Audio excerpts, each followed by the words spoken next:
We will keep this one very short because I have to go. But have to do it for today before I sleep, or else I will fail. Okay. These ones are from Leaders Eat Last by Simon Sinek. Costco versus GE.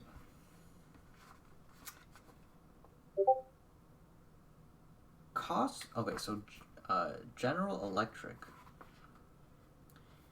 was the proponent of the new age management practices, including layoffs and leadership practices. The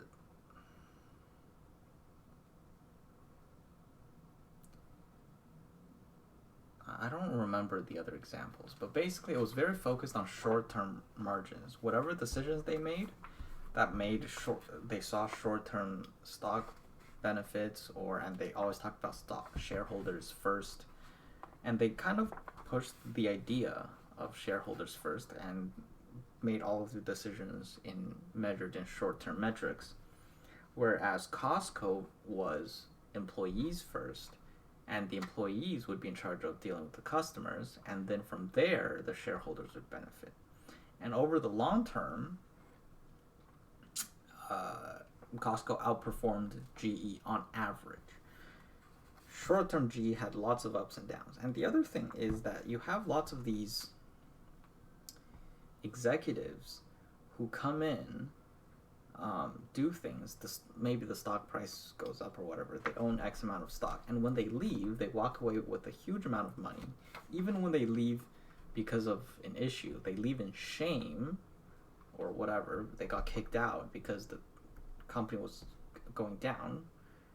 And then they leave with like $180 million in this example.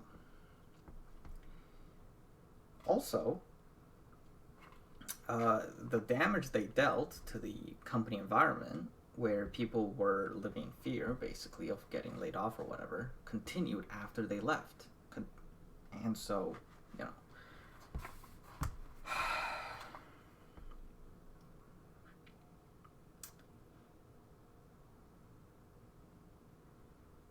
Costco.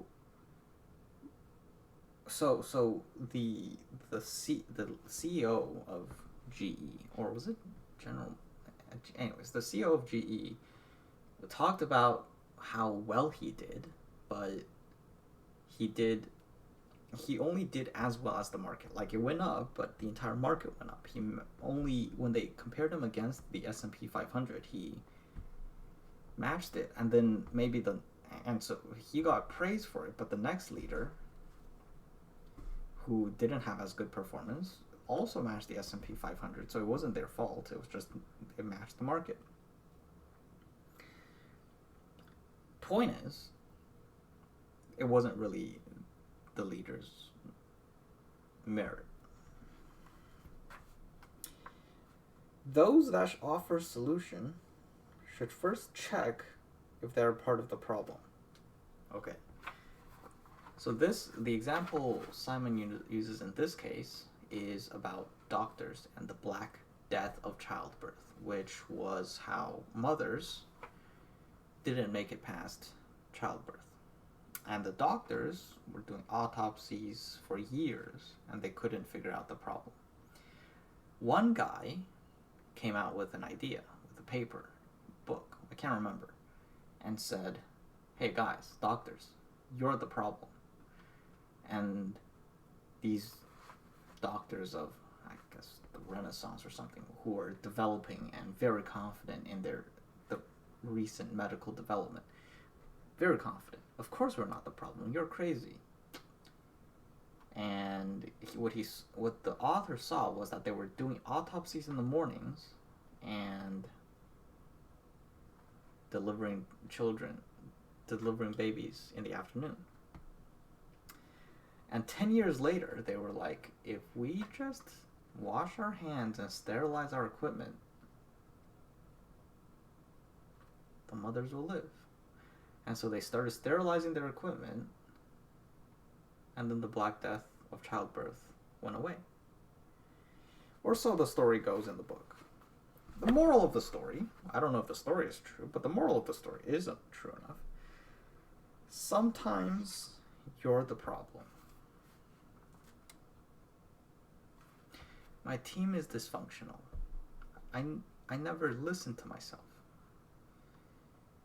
Is it because of the market conditions? Is it because of the government regulations?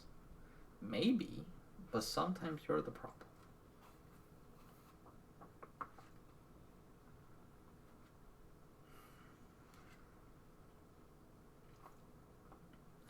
The way we deal with stress or self-doubt in our adolescence can end up being the way we do so forever.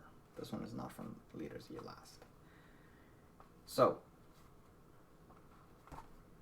maybe it's drug use, maybe it's social media, maybe it's punching a sandbag, maybe it's running laps. Dopamine addiction to short-term business practices that give short-term results like layoffs. Okay, well, this note is based on the Leaders Eat Last. So I connected the two, which is if we, for example, let's say you were feeling very down when you were 13, and then you played video games and you didn't feel so down, or maybe you were stressed by your homework, you played video games and you didn't feel stressed, and then it becomes a habit. And you can have it, maybe you can have the same thing in business practices. If your metric is quarterly and you're very stressed about your quarterly metrics, and you go, oh, if I lay some people off, then I'll hit my metrics, and you reach the quarterly metric, your boss goes, how's your numbers? And you go, look, they're fine. And you feel great. Or you don't feel great maybe, but you feel, I solved my problem. And so you repeat it. And it becomes a bad habit. If rewards are individual, financial, and short-term, rather than prioritizing the company's long-term interests,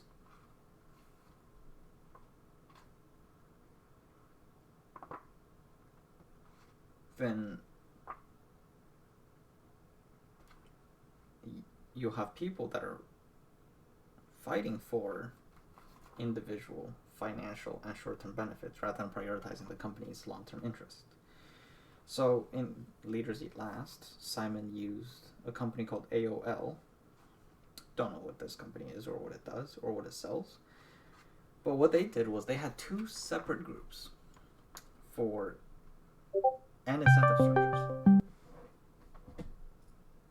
What?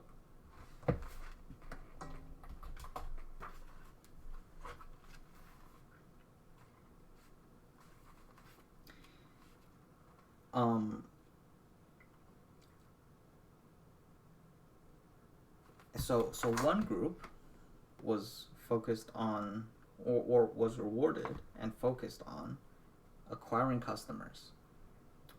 And another group was focused and rewarded for and focused on user retention. And these groups did not work together. So one of them was saying, give them 2 months of free trial for this subscription.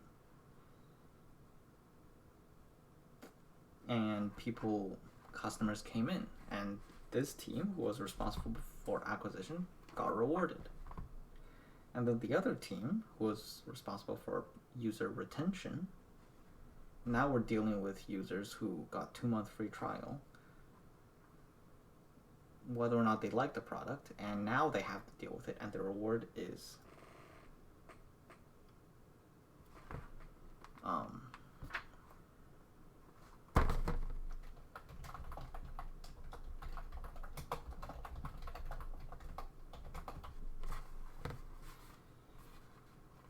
and they shouldn't be. So it's, when you have separate incentive structures where they don't have reason to care about the other person's priorities, then you're going to have a situation where it's not going to work out in the end. For example, let's say part of you wants to eat yummy stuff, and part of you is in charge of keeping your weight down. If they don't have to work together, the part of you that wants to eat yummy stuff is going to keep eating yummy stuff, and the part of you that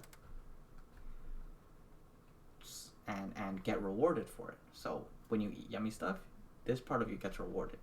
Good job, you made me happy. And then you go to the other part of yourself that's supposed to keep your weight down, and it's struggling, and you go, you're making me angry. You're not doing your job. What's going to happen? Well, the one that's rewarded is going to keep doing what it does because it was rewarded for doing so you're going to keep eating good, yummy things.